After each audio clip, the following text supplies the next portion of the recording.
Populists then were founded in 1892 in Omaha, Nebraska, and become what's known as a third party.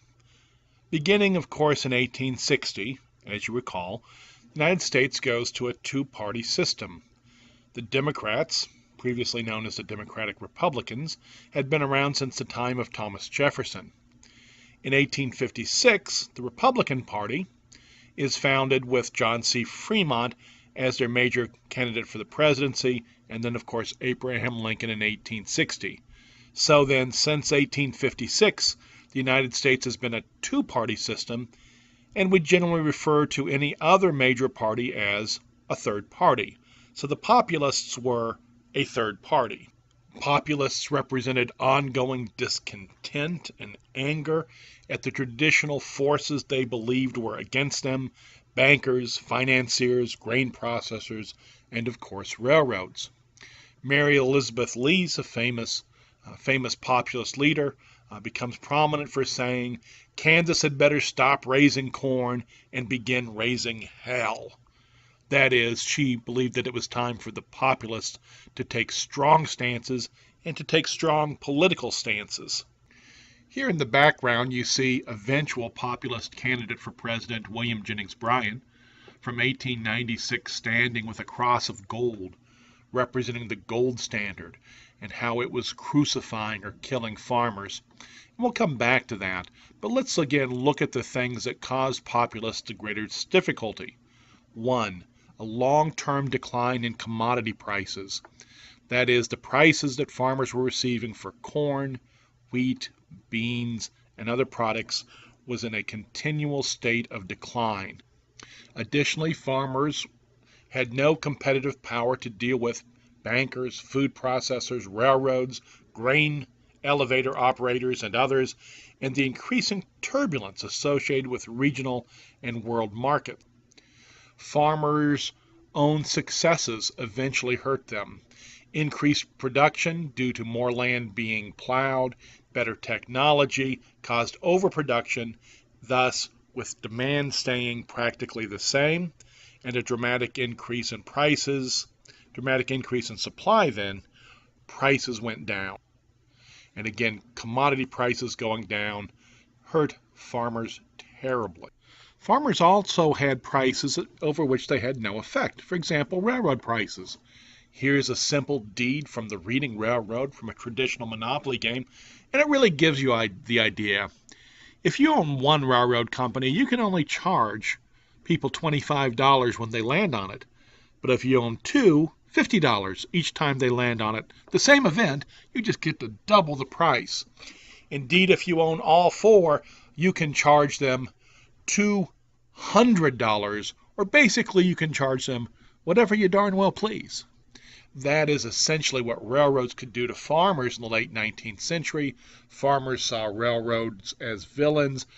They were also troubled that industrial manufacturers, industrial clients like Rockefeller and Carnegie, not only didn't have to pay the full $20, they got a rebate. They got a special price for goods being shipped on the same line in the same railroad cars as farmers were using.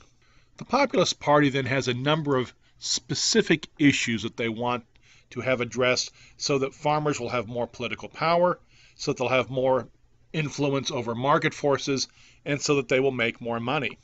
Included in this Omaha platform then would include tariff reduction and the creation of a graduated income tax. The graduated income tax, of course, was important to the farmers for two reasons. One, they wanted people to pay a fair share, and to farmers, fair wasn't an equal percentage. That is, those who made more money should have to pay a higher percentage. Additionally, for some of the plans that farmers had, such as the government ownership of railroads, or government ownership of warehouses or storage facilities, the government would need to generate a large amount of money to make those purchases, and an income tax would do that. Thus, farmers want public ownership of railroads so they can be charged what they believe would be fair rates. They also want the direct election of senators so that they have more political power. The platform also included federally funded irrigation research. Remember, a lot of this is in the heart of Nebraska and Iowa, the Midwest, where irrigation is very necessary to raise some crops, even today, such as corn. The free coinage of silver, increasing the amount of money in circulation, thus to decrease interest rates, was very important. And then there are also some nativistic or anti-immigration ideas that make it into, it would seem, most any platform of any party in the late 19th century, thus the ban on land ownership for aliens. Other interventions in the marketplace included the federal government taking over warehousing so that farmers can get better prices from the people who they might have called processors at that time. And then low interest loans with crops as collateral so that farmers are not at the mercy of bankers when taking out their yearly operating loans. Literally, from the populist platform come the following. In finance, the free and unlimited coinage of silver, and that there is enough money in circulation so that each person in the United States has the equivalent of $50 per capita. Again, the idea is increase the amount of money in circulation. That will decrease interest rates. And additionally, farmers believe that if they just increase the amount of money in circulation, then the prices that they receive for goods will go up, for their commodities will go up. Farmers believe that one of the reasons their commodity prices had been in such a long decline was because there wasn't enough money in circulation. Now, before we look back and say, oh, tisk, tisk, they just weren't very sophisticated in their understanding of the economy. My Lord, they thought if we just had more money in circulation, the economy would do well. We can't increase wealth with just the amount of money in circulation. Before we look back and tisk, tisk the populists and the farmers, remember that many people do the same thing today. They nervously await for the monthly meeting of the Federal Reserve's Board of Governors, believing that if the Fed just keeps interest rates down, if the Fed just keeps interest rates down, we'll all do well. The economy will boom, productivity will increase, simply based upon the national interest rate. That is, for those who believe that is the exact same belief as populists believed with getting off of the gold standard and getting rid of and increasing the amount of money in circulation. Again, farmers want a graduated income tax. They see that as a idea of fairness and a way for the government to raise money for the many new programs the populists want. The major movement in transportation is the populists want the government to own, control, and operate the most important part of their lives, the railroads, but also telegraphs, telephones, and so on. In land, the populists simply want to move away from monopolistic control, and they also want land taken away from these powerful corporations, railroads, and others. If they're not using it, the government should take it and then give it out, redistribution of land to other people. Politically, to give more power to the average person, the populists are in favor of the Australian ballot or secret ballot, which we have today, initiative and referendum, the ability to propose a law outside of the legislature and vote on it and make it a law. Although we do not have that in Iowa, many states do have that, as you saw from Tuesday's elections, where several states either increased their minimum wage by initiative and referendum, or legalized medical marijuana, or legalized what they called recreational marijuana by initiative and referendum. Lastly, the populists wanted a direct election, a direct choice of senators.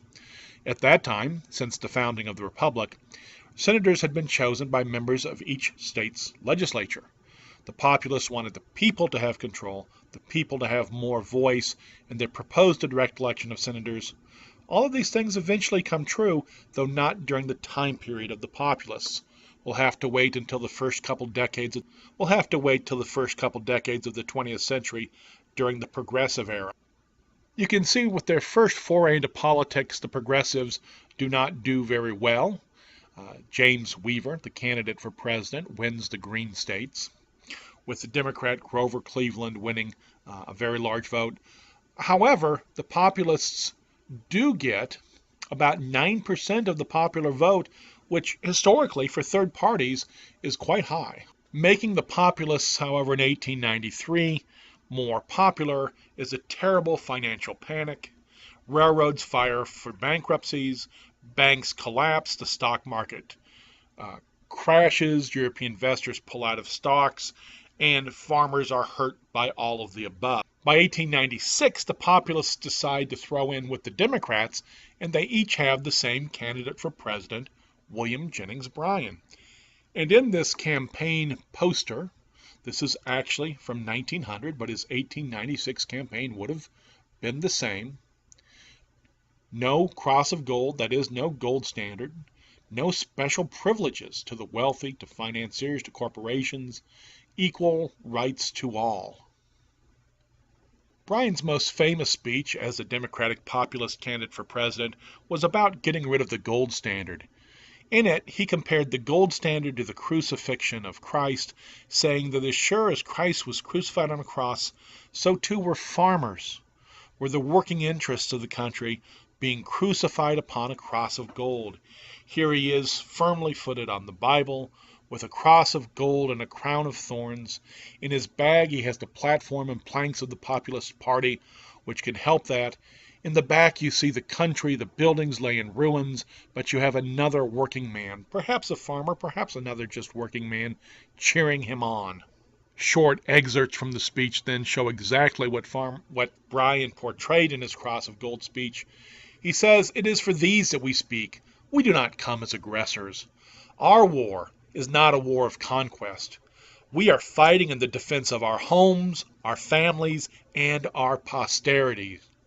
We have petitioned, and our petitions have been scorned. We have entreated, and our entreaties have been disregarded. We have begged, and they have mocked when our calamity came. We beg no longer. We entreat no more. We petition no more. We defy them." There are two ideas of government. There are those who believe that if you just legislate to make the well-to-do prosperous, that their prosperity will leak through on those below. The democratic idea has been that if you legislate to make the masses prosperous, their prosperity will find its way up and through every class that rests upon it. You come to us and tell us that the great cities are in favor of the gold standard. I tell you that the great cities rest upon these broad and fertile prairies. Burn down your cities and leave our farms, and your cities will spring up again as if by magic. But destroy our farms, and the grass will grow in the streets of every city in the country. If they dare to come out in the open field and defend the gold standard as a good thing, we shall fight them to the uttermost, having behind us the producing masses of the nation and of the world, having behind us the commercial interests and the laboring interests and all the toiling masses. We shall answer their demands for a gold standard by saying to them, "You shall not press down upon the brow of labor this crown of thorns. You shall not crucify mankind upon a cross of gold." Although the Democrat populist ticket puts up a very reasonable fight in 1896, gathering 47% of the popular vote, the Electoral College is quite something different. That is, McKinley wins an easy victory with 61% of the electoral vote. The populists will stay around into the very early 20th century. They're an important third party, perhaps most important because many of the things they pushed for, the direct election of senators, the graduated income tax, and so on, do eventually become law. But it will take another group in the early 20th century, the progressives, to put into effective practice many of the ideas that the populists started.